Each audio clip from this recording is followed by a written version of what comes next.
Hello and happy Monday. Thank you so much for joining me again today. My name is Angela Gennari and this is Motivation Mondays. So today we're going to be discussing the art of negotiation. So negotiating is one of those things that I absolutely love to do. I will negotiate anything. I'm usually the person who gets pulled into a negotiation regarding a car or any large purchases because I do find a lot of enjoyment in it.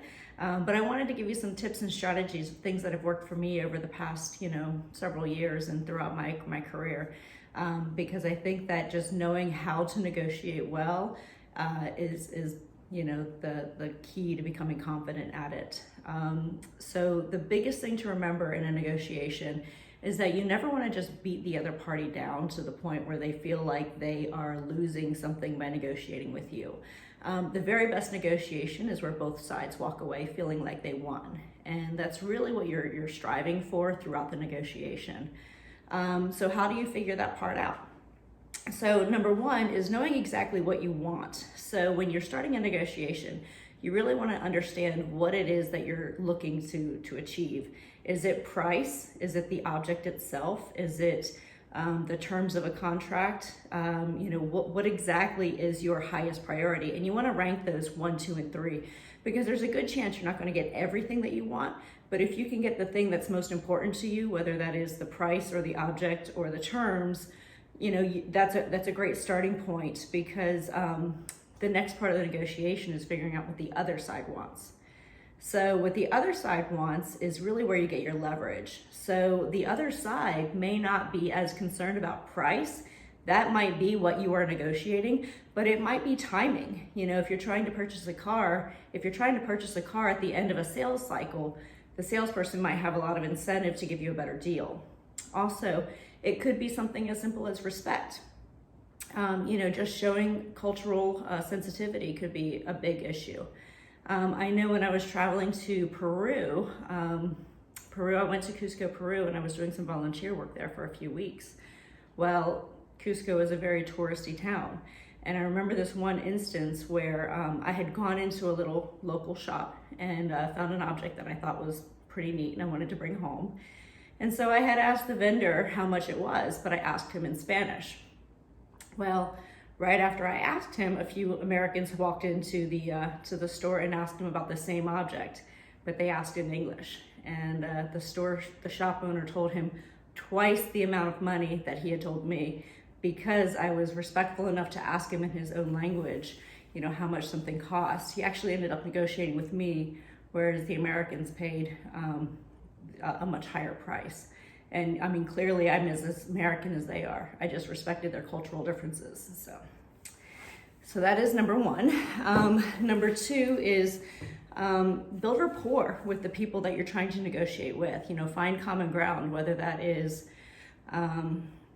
kids or sports or where you live or where you're from or a sports team. Finding that rapport and building that relationship says, hey, we're more alike than we're different. And it's a good way to set a stage for a negotiation. So I apologize, I'm a little stuffy today.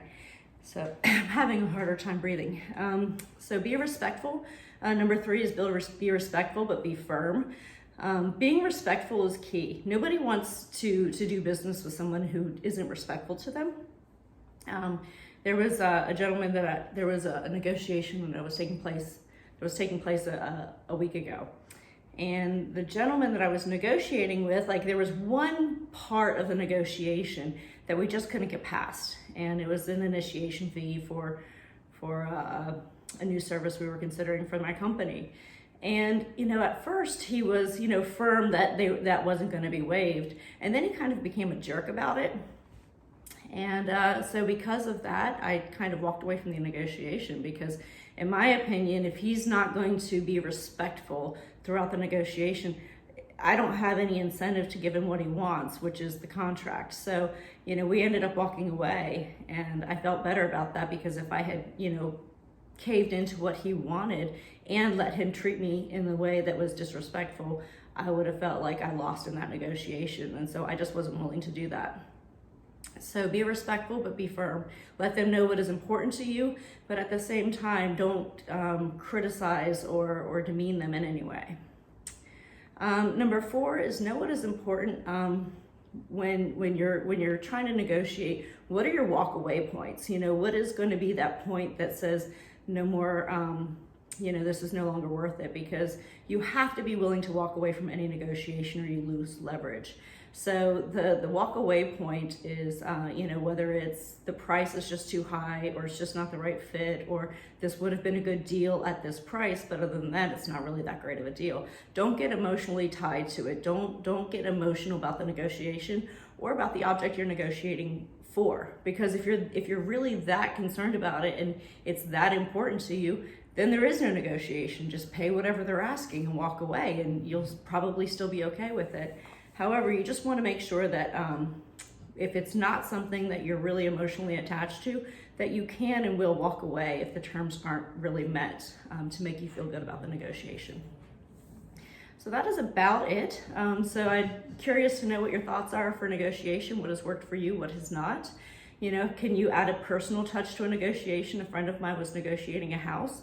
There were multiple offers on the house, and so he wrote a personal letter to the homeowners and ended up winning, even though his price wasn't the highest. So, I mean, there's all kinds of ways that you can negotiate, and I'd be curious to know if you've done anything that has kind of tipped the scales in your favor.